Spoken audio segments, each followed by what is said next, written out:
So, ayan na nga guys, for today's video ay gugora nga kami ng driver ko para mamili ng aming panindang order for today's video. Sabi ko nga sa kanya, ako na magda-drive, pero syempre, ang lola nyo ay hindi marunong, kaya angkas lang ako for today's video.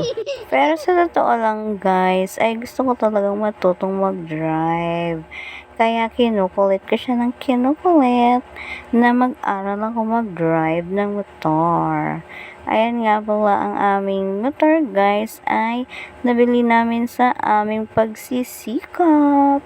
So, ayan na nga guys, habang naglalakad kami ay kinukulit ko pa rin siya na magpaturo ako mag-drive. So, ayan na nga, dahil sa sobrang tigas ng ulo ko, ay pag uwi namin ay gumora na talaga kami ng aking brother. Ayan, nagpaturo na talaga ang lola nyo.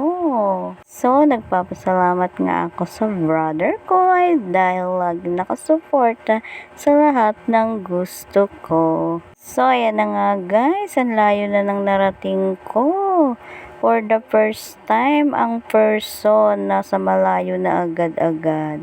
Madali naman siya guys, pero syempre bago ka palang nag-aaral, bawal ka pa sa mga maraming sasakyan dahil alam niyo na guys, ingat-ingat pa rin. At higit sa lahat, bawal kang mag-drive kapag wala kang lisensya. Kaya kung gusto mong matutong mag-drive ay kumuha ka muna ng lisensya at magpaturo ka talaga sa mga magagaling ng mag-drive. So, ayan na nga guys, nag-enjoy na ang lola nyo. Feeling magaling na talaga siya. Sa mga gusto nga palang magpaturo dyan, ay kontakin nyo lang ang aking brother Charles. Dito nga pala yan sa may C4 guys.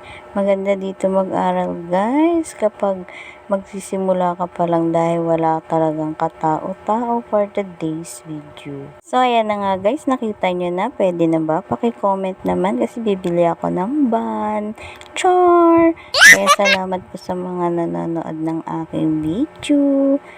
At salamat din sa aking brother na nagtuturo sa akin. Thank you!